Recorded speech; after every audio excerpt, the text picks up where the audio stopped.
ਖਬਰਾਂ ਦੇ ਵੱਲ ਆਈਏ ਤੇ ਸ਼ੁਰੂਆਤ ਕਰੀਏ ਪੰਜਾਬੀ ਯੂਨੀਵਰਸਿਟੀ ਤੋਂ। ਸ਼ਰਮਾ ਜੀ ਕਹਿੰਦੇ ਪੰਜਾਬੀ ਯੂਨੀਵਰਸਿਟੀ ਦੇ ਵਿੱਚ ਹੁਣ ਦਸਤਖਤ ਜਿਹੜੇ ਨੇ ਉਹ ਪੰਜਾਬੀ ਦੇ ਵਿੱਚ ਕਰਨੇ ਲਾਜ਼ਮੀ ਕਰ ਦਿੱਤੇ ਗਏ ਆ ਜੀ। ਬਿਲਕੁਲ ਪ੍ਰਵੀਨ ਜੀ, ਇਹ ਨਵਾਂ ਸਰਕੂਲਰ ਜਾਰੀ ਹੋਇਆ, ਉਹਦੇ ਦਿਸ਼ਾ ਨਿਰਦੇਸ਼ਾਂ ਅਨੁਸਾਰ ਇਹ ਹੁਕਮ ਚਾੜੇ ਗਏ ਨੇ। ਮੈਨੂੰ ਲੱਗਦਾ ਕਿ ਬਹੁਤ ਦੇਰ ਨਾਲ ਆਇਆ ਪਰ ਸਹੀ ਫੈਸਲਾ ਹੈ। ਜਦੋਂ ਯੂਨੀਵਰਸਿਟੀ ਦਾ ਨਾਂ ਹੀ ਆਪਣੇ ਆਪ ਚ ਸਪਸ਼ਟ ਹੈ ਕਿ ਇਹ ਪੰਜਾਬੀ ਭਾਸ਼ਾ ਨੂੰ ਪਰਨਾਈ ਹੋਈ ਯੂਨੀਵਰਸਿਟੀ ਹੈ, ਭਾਸ਼ਾ ਆਧਾਰਿਤ ਯੂਨੀਵਰਸਿਟੀ ਹੈ, ਤੇ ਫਿਰ ਉਹਦੇ ਵਿੱਚ ਇਹ ਤਾਂ ਸਾਰਾ ਕੁਝ ਬਹੁਤ ਪਹਿਲਾਂ ਲਾਗੂ ਹੋ ਜਾਣਾ ਚਾਹੀਦਾ ਸੀ। ਸਹੀ ਹੈ।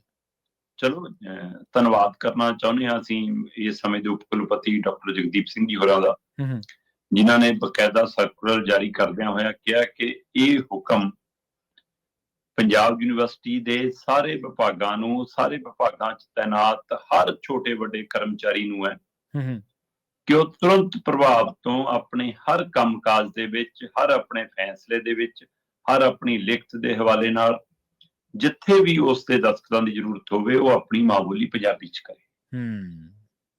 ਬਕਾਇਦਾ ਤੌਰ ਤੇ ਸਿੱਖਿਅਤ ਨਾਲ ਸੰਬੰਧਿਤ ਜਿਹੜੇ ਨੁਮਾਇੰਦੇ ਉੱਥੇ ਤੈਨਾਤ ਨੇ, ਉੱਥੇ ਕਰਮਚਾਰੀ ਨੇ, ਜਾਂ ਦੂਸਰੇ ਵਿਭਾਗਾਂ 'ਚ ਸਹਾਇਕ ਹੋਰ ਤਰ੍ਹਾਂ ਦੇ ਸੇਵਾਵਾਂ ਦੇ ਲਈ ਮੁਲਾਜ਼ਮ ਉੱਥੇ ਤੈਨਾਤ ਨੇ, ਉਹ ਸਾਰੇ ਮਤਲਬ ਕਿਸੇ ਵੀ ਕੈਟਾਗਰੀ ਦਾ ਕੋਈ ਵੀ ਮੁਲਾਜ਼ਮ ਹੋਵੇ, ਉਹਨਾਂ ਸਾਰਿਆਂ ਦੇ ਲਈ ਇਹ ਦਿਸ਼ਾ ਨਿਰਦੇਸ਼ ਜਾਰੀ ਕੀਤੇ ਗਏ ਨੇ, ਹਰ ਵਿਭਾਗ ਦੇ ਲਈ ਜਾਰੀ ਕੀਤੇ ਗਏ ਨੇ, ਔਰ ਇਸ ਨੂੰ ਤੁਰੰਤ ਪ੍ਰਭਾਵ ਤੋਂ ਲਾਗੂ ਕਰਨ ਦਾ ਵੀ ਹੁਕਮ ਦਿੱਤਾ ਗਿਆ, ਜਿਹੜਾ ਸਵਾਗਤਯੋਗ ਕਦਮ ਹੈ।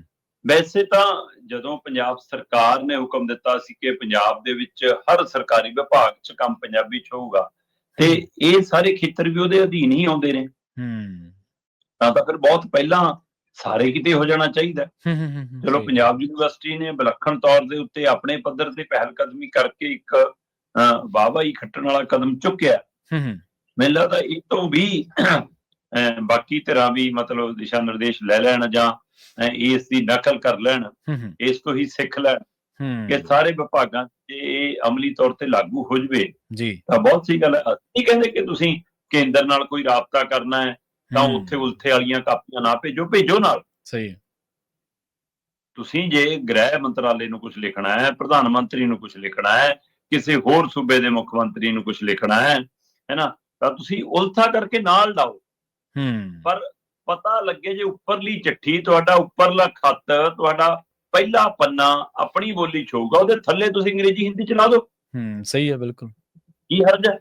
ਅਗਲੇ ਨੂੰ ਪਤਾ ਲੱਗੇ ਕਿ ਬਈ ਜਿਹੜਾ ਇਹ ਖੱਤ ਆਇਆ ਇਹ ਮੈਨੂੰ ਪੰਜਾਬ ਤੋਂ ਆਇਆ, ਤੇ ਠੀਕ ਹੈ, ਉਹ ਆਪਣੀ ਜਿਹੜੀ ਭਾਸ਼ਾ ਸਹੂਲਤ ਮਹਿਸੂਸ ਕਰਦਾ ਹੋਵੇ ਥੱਲੇ ਜਾ ਕੇ ਅੰਗਰੇਜ਼ੀ ਜਾਂ ਹਿੰਦੀ 'ਚ ਪੜ੍ਹ ਲਵੇ। ਪਰ ਇੱਥੇ ਤਾਂ ਸਾਡੇ ਸਕੱਤਰੇ 'ਚੋਂ ਜਿਹੜੇ ਹੁਕਮ ਜਾਂਦੇ ਨੇ ਉਹ ਹੁਕਮ ਅੰਗਰੇਜ਼ੀ 'ਚ ਜਾਂਦੇ ਨੇ, ਆਪਣੇ ਹੀ ਪੰਜਾਬ ਦੇ, ਆਪਣੇ ਹੀ ਡੀਸੀਆਂ ਨੂੰ, ਆਪਣੇ ਹੀ ਐਸਐਸਪੀਆਂ ਨੂੰ, ਆਪਣੇ ਹੀ ਸਿੱਖਿਆ ਵਿਭਾਗ ਦੇ ਹੋਰ ਅਧਿਕਾਰੀਆਂ ਨੂੰ, ਮਤਲਬ ਇੱਥੋਂ ਤੱਕ ਕਿ ਮੰਤਰੀ ਮੰਡਲ ਦੇ ਜੇ ਨਾਮ ਤਬਦੀਲੀ ਦੇ ਆਉਂਦੇ ਨੇ ਉਹ ਵੀ ਅੰਗਰੇਜ਼ੀ 'ਚ ਆ ਜਾਂਦੇ ਨੇ। ਸਹੀ ਗੱਲ ਹੈ, ਬਿਲਕੁਲ ਏਦਾਂ ਹੀ ਹੁੰਦਾ ਹੈ ਨਾ। ਜੇ ਅਸੀਂ ਨਵਾਂ ਮੰਤਰੀ ਲੈਣ ਲੱਗਿਆ, ਕਰਨ ਲੱਗਿਆ, ਤੇ ਫਿਰ ਮੈਨੂੰ ਅੱਜ ਵੀ ਯਾਦ ਹੈ, ਸ਼ਾਇਦ ਮੈਂ ਪਹਿਲਾਂ ਵੀ ਕਦੇ ਗੱਲ ਕੀਤੀ ਹੋਵੇ ਕਿ ਸਪੀਕਰ ਸਾਹਿਬ ਨੇ ਇੱਕ ਵਾਰ ਮੀਟਿੰਗ ਬੁਲਾਈ ਸੀ ਪੰਜਾਬੀ ਭਾਸ਼ਾ ਦੀ ਫਿਕਰਮੰਦੀ ਨੂੰ ਲੈ ਕੇ।